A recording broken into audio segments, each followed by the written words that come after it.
उनका पेटेंट है को नरेंद्र मोदी जी वही झंडा फहरा सकता है, दूसरा कोई नहीं फहरा सकता है। अरे लाल किला तो हमारे पुरखों का, जिसने आज़ादी की लड़ाई लड़ी है। आपने तो लाल किला के एक हिस्से को बेच डाला है। अरे कोई प्यार करे या घृणा करे, नीतीश कुमार जी को इनकार कैसे कर देगा कोई कि 2024 में गैर भाजपा दलों को एकजुट करने में माननीय नीतीश कुमार जी अपनी सक्रिय भूमिका निभाएंगे। नीतीश कुमार जी कभी प्रधानमंत्री के उम्मीदवार के रूप में नहीं रहे। ये किसी को भी अधिकार है लाल किला पर जाकर झंडा फहराने का। और भारतीय जनता पार्टी को लिए इससे बड़ा राजनीतिक तमाचा क्या हो सकता है। जदयू प्रदेश कार्यालय में बैठक शुरुआत हो चुकी है। कल राष्ट्रीय कार्यकारिणी की बैठक होगी, प्रदेश कार्यकारिणी की बैठक होगी। आज जो है प्रदेश पदाधिकारी की बैठक हो रही थी। इस बैठक से बाहर निकलकर जदयू के एमएलसी और प्रवक्ता नीरज कुमार बाहर निकले हैं। क्या कुछ बातें हुई है बैठक में? नहीं, आज हमारी जो बैठक हुई वह पार्टी के प्रदेश पदाधिकारियों का, जिसमें कि हमारी पार्टी के द्वारा जो संगठन के कार्यक्रम थे, जो विभिन्न कार्यक्रम हमने आयोजित किया, उसका प्रतिवेदन, जो राजनीतिक प्रस्ताव और उस प्रस्ताव पर सहमति लिया गया और कल कार्यकारिणी में उसको पेश किया जाएगा। और जब कार्यकारिणी में वह पेश होगा तो वह पब्लिक मीडिया के साथियों को बताया जाएगा पूरी बात। जिस तरीक़ा से नीतीश कुमार को आगे ले आया जा रहा है, अब राष्ट्रीय पटल पर लाने की कोशिश की जा रही है, तो उसको लेके यूनाइट करने की कोशिश तमाम विपक्षी दल को एक करने की कोशिश कर रहे हैं। हमको लगता है कि कहाँ बने, अरे राष्ट्रीय पटल पर नीतीश कुमार जी नहीं हैं। अरे कोई प्यार करे या घृणा करे, नीतीश कुमार जी को इनकार कैसे कर देगा कोई।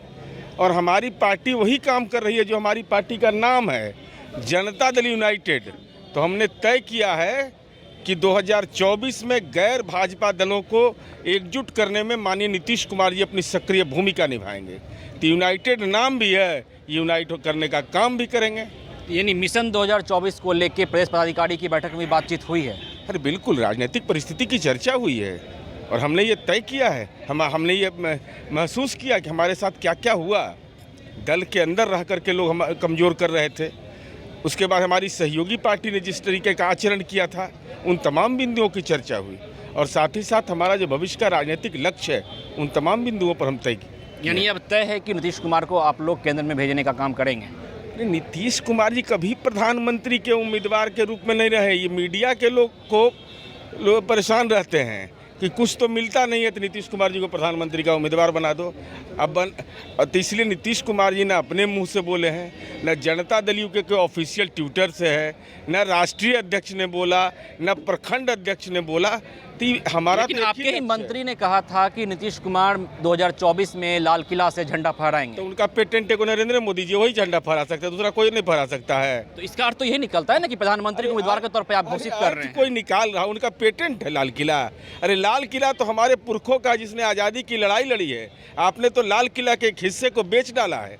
ये तो हमको मिलना चाहिए, गौरव है देश का हर नागरिक को कि लाल किला हमारा है। आपने आज़ादी की लड़ाई लड़ा नहीं, लाल किला का दावा वो कैसे? ये पेटेंट है क्या उनका? किसी को भी अधिकार है लाल किला पर जाकर झंडा फहराने का। अगर हमारे माननीय मंत्री ने ये अपनी सदिच्छा व्यक्त की है तो यहाँ तानाशाही है, लोकतंत्र है, जिसको मर्जी होगा वो अपनी इच्छा व्यक्त करने का उसको अधिकार प्राप्त है।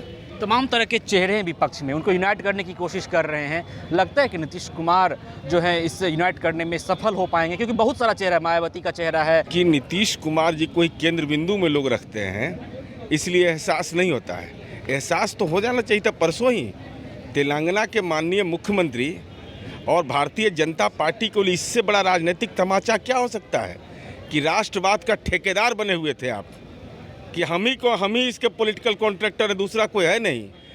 तो जो हमारे शहीद सैनिक थे उनके परिजनों से मिलने दक्षिण भारत के मुख्यमंत्री आ रहे हैं, केंद्र के मंत्री नहीं गए। जो कोविड के काल में हमारी परेशानी थी बिहार के लोगों का, कि विभिन्न जगहों पर बिहार के लोग और पूर्वोत्तर भारत के लोग परेशानी के हालात में थे। उस समय हिंदुस्तान एक नारा लगाने वाले लोग यह नहीं देख रहे थे कि बिहार के लोग, उत्तर प्रदेश के लोग कौन सी जलालत झेल रहे थे।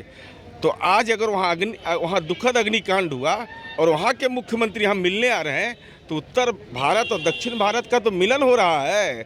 तब पर भी लोगों को समझ में नहीं आ रहा है तो कौन उनकी मदद कर सकता है। तो हमारे साथ थे नीरज कुमार, जो जदयू के एमएलसी हैं और प्रवक्ता हैं जदयू के, उन्होंने साफ तौर पे कहा है कि नीतीश कुमार जो हैं वो प्रधानमंत्री के चेहरे नहीं हैं। हाँ, हमारा जो दल है वो जनता दल यूनाइटेड है, तो हम एक यूनाइट करने की कोशिश कर रहे हैं तमाम विपक्षी दल को। और आज जो पदाधिकारी की बैठक हुई है उसमें तमाम तरह की बातें हुई है, तमाम तरह की जो मिशन है उस पर चर्चा हुई है, मिशन 2024 को लेकर भी चर्चा हुई है। और जब हम कहीं ना कहीं इशारों में उन्होंने कहा है कि जब एनडीए की सरकार थी, हम एनडीए के पक्ष में थे, एनडीए के साथ थे, तो उस वक्त जो हमारे साथ धोखा किया गया हमारे सहयोगी दल के द्वारा, उसके ऊपर भी चर्चा की गई तमाम पदाधिकारियों से। तो इन तमाम जो चर्चाएं हैं उस पर कल मुहर लगेगी प्रदेश कार्यकारिणी की बैठक में, राष्ट्रीय कार्यकारिणी की बैठक में। खबरों का सिलसिला यूं ही चलता रहेगा। मैं विश्वजीत आनंद, फास्ट बिहार, पटना।